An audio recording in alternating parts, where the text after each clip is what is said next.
नमस्कार, आरोहीज किचनमध्ये तुम्हा सर्वांचं खूप खूप मनापासून स्वागत। आज आपण कुळीद उसळ कशी बनवायची ती बघतोय। त्यासाठी इथं मी 2 वाटी मोड आलेले कुळीद घेतलेत। काही ठिकाणी याला हुलगेही म्हणतात। आता हे कुकरमध्ये काढून घेते। यामध्ये 1 ग्लास पाणी घालूयात आणि मध्यम गॅसवर 3-4 शिट्ट्या करून घ्यायच्या। आता कढईमध्ये 1 चमचा तेल घालू। त्यामध्ये 1 कांदा उभा पातळ चिरून घेतलाय। कांदा रंग बदलेपर्यंत भाजून घ्यायचा आहे।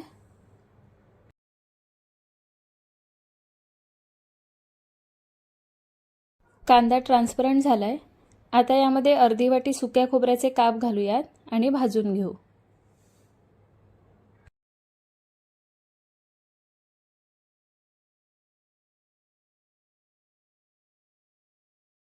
कांदा आणि खोबरं बघा इथं भाजून झालंय। आता यामध्ये 1 हिरवी मिरची, 4-5 लसूण पाकळ्या आणि 1 इंच आलं घालूयात आणि 1 मिनिटभरासाठी परतून घेऊ। आता यामध्ये 1 चमचा धणे घालूयात आणि परतून घेऊ। वाटण भाजून तयार झालंय। आता हे थंड करून घेऊ। मध्यम गॅसवर 3-4 शिट्ट्या करून मी कुळीद इथे शिजवून घेतलेत।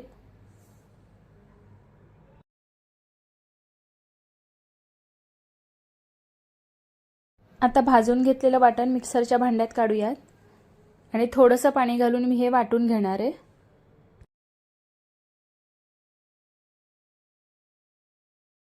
आता कढईमध्ये 1 चमचा तेल घालूयात। त्यामध्ये अर्धा चमचा जिरं घालू। जिरं फुललं की त्यामध्ये दालचिनीचा तुकडा घालूयात। 2-3 लवंग आणि काळी मिरी घालू। त्यानंतर तमालपत्र घालूयात। आता कढीपत्ता घालते। त्यानंतर यामध्ये बारीक चिरून घेतलेला कांदा घालूयात आणि परतून घेऊ। 2-3 मिनिटं परतल्यानंतर बघा कांदा ट्रान्सपरंट झालाय। आता यामध्ये बारीक चिरून घेतलेला 1 टोमॅटो घालते। टोमॅटो मऊ होईपर्यंत शिजवून घ्यायचा आहे। टोमॅटो बघा मऊ झालाय।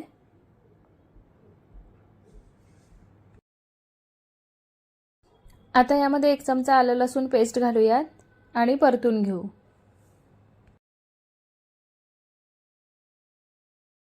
तर यामध्ये मसाले घालूयात।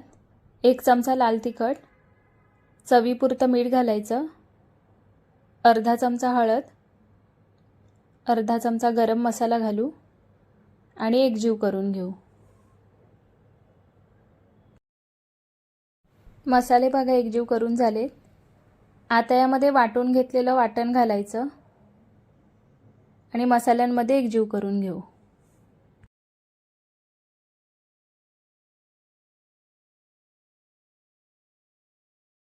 वाटण मसाल्यांमध्ये एकजीव करून झालंय। आता यामध्ये शिजवून घेतलेले कुळीद आहेत ते घालूयात आणि हे एकत्र करून घेऊ।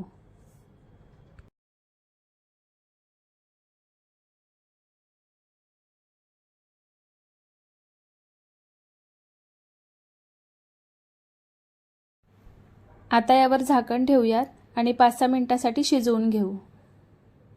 5-6 मिनिटांनंतर बघूयात। इथं बघा भाजी छान शिजली आहे। आता यामध्ये कोथिंबीर घालू आणि पुन्हा एकत्र करून घेऊ।